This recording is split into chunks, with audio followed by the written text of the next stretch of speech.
সৈয়দনা আদম ভুল করলেন, আমরাও ভুল করি। সৈয়দনা আদমকে আল্লাহ ক্ষমা করলেন, আমাদের গুনাহগুলো ক্ষমা করবে কে? সৈয়দনা আদম দুনিয়ার বুকে এসে শত শত বছর আল্লাহর কাছে ক্ষমা চাইলেন।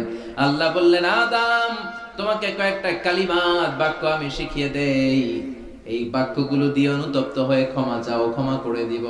সৈয়দনা আদম পড়তে আরম্ভ করলেন, রব্বানা যালামনা আনফুসানা ওয়া ইল্লাম তাগফির লানা ওয়া তারহামনা লানাকুনান্না মিনাল খাসিরিন। আল্লাহ পাপ করেছি, অন্যায় করেছি, ভুল করেছি, তুমি যদি মাফ না করো, মাফ করার কেউ নাই, ঠিক কি না? লানাকুনান্না মিনাল খাসিরিন, আল্লাহ আমরা ক্ষতিগ্রস্তদের মধ্যে অন্তর্ভুক্ত হয়ে যাব। এজন্য সাইয়েদনা আদম আলাইহিস সালাম যা করলেন ওই পদ্ধতিতে আমাদেরও তওবার দরকার আছে না নাই? তওবা কবুল হওয়ার জন্য কয়েকটা শর্ত আছে, শুনবেন?